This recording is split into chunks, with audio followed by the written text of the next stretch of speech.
Hey everyone! Assassin vs assassin matchups can be really volatile, as we all know how hard they snowball. These kinds of lanes you have to really stay true to your basic trading fundamentals. So today we're going to break down a game where I'm playing on my Diamond 1 Smurf as Fizz vs Katarina. Don't worry, even if you don't play these two champions, all the concepts will still apply to your games. First, let's break down the matchup. Fizz and Katarina are both AP melee assassins. Fizz has more burst damage and wave clear, but loses in extended and poke trades. The matchup is in favor of Fizz because he has a lot of ways to dodge Katarina's daggers. But if Katarina gets one kill, the lane is pretty much over. She snowballs really hard and has the luxury of being able to rush Hex Shrinker since she has AD scaling. Our game plan for this will be, Mission 1, push the wave. We want to push the wave to get a level lead and a minion lead. Mission 2, get a health advantage. I want to use Fizz's burst trades to get a health advantage to set up for Mission 3. Then Mission 3, bounce the wave and freeze. After getting a health advantage, I can bounce the wave off the tower and freeze, so Katarina is forced to recall. Alright, let's see how this looks in game. At the start of the lane, I'm starting Mission 1, pushing the wave with auto attacks. But I'm also doing a few other things here that you wouldn't notice. If you pay attention to my movement, you can see I'm purposely trying to stay out of range of Katarina's Q right now. She wins poke trades. You might be thinking, well, can't you just dodge her Q with your E? Yes, this is true, but if I did that, I would be trading 110 of my mana for her manaless Q. That's not a good trade for me. So the trade I want to be looking for is using my E to dodge her Q and jump on her at the same time. But there is only a specific range I can do that, so I want to either stay out of her Q range completely or close enough that I can dodge her Q and trade at the same time. So a few seconds later, as I walk up for these minions, and I know she's going to use Q on them, I get close enough to jump in with E and auto attack her as I come down. Now, as I back away, we have another really important concept here for any matchup, even ranged. You pretty much always want to be trading back an auto attack if they auto you, unless there are a ton of enemy minions around. In this case, there are only 3. Also, I have Electrocute, and I just use E and an auto, so with one more auto, I can proc it. Katarina walks up to auto me, so I auto her to proc it, then back up, then turn around again.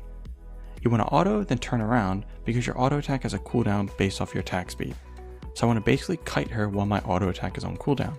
Then when it comes back up, I turn and auto again. She really trolled this by not auto attacking me back at all, and I take 40% of her health just like that for Mission 2. That's just basic fundamentals of trading, and remember, this is Diamond 1. After that, my E is down, so I can't dodge her Q, and her Q has a lower cooldown than my E, so I go back to staying out of range of her until it's back up. I don't want to give her any free poke. If you notice, I'm only last hitting right now. Mission 3 is to bounce the wave off the tower. To bounce a wave, you need to crash a big wave on it, and to do that, you want to slowly push your wave so your minion waves stack up.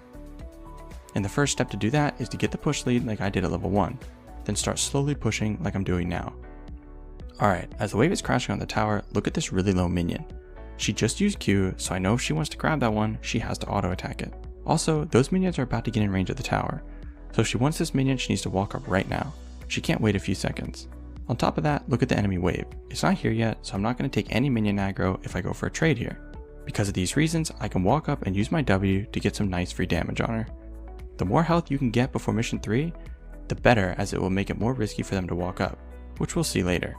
Anyways, after that trade, look at the minions. I have a nice big wave that's going to crash on the tower, so it will bounce to me. I also have a health advantage for Mission 2, so the only thing that can mess this up is if I die to a gank. And now that the wave is in a semi-dangerous spot, I need to go drop a ward in the river.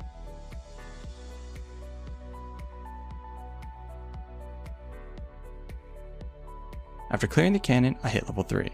This is Fizz specific, but Fizz can go for trades under a tower using his E. So I want to go for a burst trade like this using Q, auto, then W for the auto reset and Electrocute proc, then E away to dodge the tower shot. I'm just getting more and more damage for Mission 2. After that, look at the minions again. This is how you know everything is going according to plan. The next enemy blue wave is getting here, stacking up with the other blue minions to make a big wave, meaning it will start slow pushing to me. At this point, she has to make a decision. She either will overstay to try and push this wave, or recall and realize she's screwed. All I have to do is wait for her to make this decision, and that's why you see me standing like this. If she walks up for any CS, I'm gonna punish. She decides to walk up for this one, so I go in using my Q auto W combo again, but walk away a little too fast so I don't get the last auto attack in, and she barely lives to the ignite. It's not the worst thing because now she can't really walk up, and look at this wave. It's still pushing to me, so she's going to be forced to recall. Her big wave is going to kill my minions the whole time she's in base, which will deny her CS. Since she's been playing so bad, I disrespect that she might react to my flash, so I try to flash Q her. She jumps away though to dodge it. If this was on my main account in high elo, I wouldn't do that, but when I smurf, I sometimes don't expect them to make the right play. But after that, I know she has to recall, so now I want to let the wave push to me. And I'll recall as well.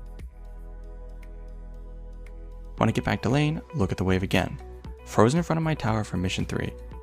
I have a level lead and an item lead since she has like 10 CS right now and I have around 30.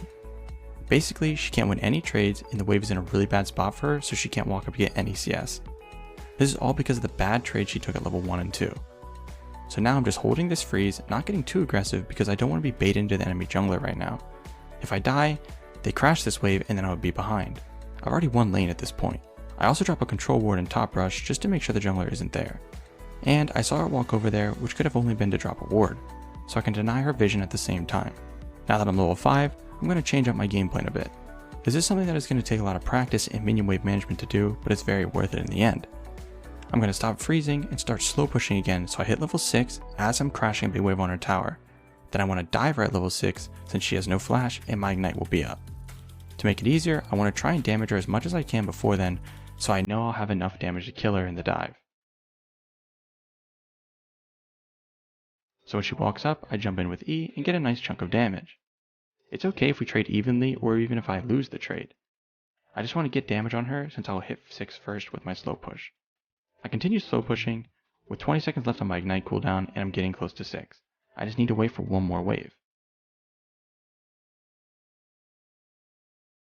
The next wave arrives and I have a huge wave ready to go, with my ignite on a 5-second cooldown as I hit level 6. Now I just need to crash this wave and land my shark so I can dive. To do this, look at this cannon minion that's really low. Katarina thinks she can walk up and use Q on it, then jump back to the dagger she put down. But I'm not going to give her that cannon minion for free, and some of the best times to look for a skill shot is when they walk up for CS. So I throw my shark now. I use E on top of her, but slightly behind her at the same time, then use auto, Q, and W to dash through her, back outside of tower range, getting the kill. At this point, I'm up now more than a full level, a kill, and she has 12 CS to my 43. So it's safe to say this lane is over. Alright guys, to recap. First, I pushed the wave early, spacing properly for her Q damage and auto attacks, to get a nice health advantage. I used my minion and level lead to poke whenever she walked up for CS, she shouldn't walk up for it. Then, chunked her hard under tower level 3. At this point, I let the wave bounce back to me and forced her to blow flash when she tried to overstay for CS. We both recalled after that, and she lost a lot of CS since I let it push to me. I froze for a while until level 5, then stacked up waves until I hit 6, dove her under tower, and denied her all the minions I crashed, closing the lane out. Alright guys, that's going to be it for this one. Thanks for watching.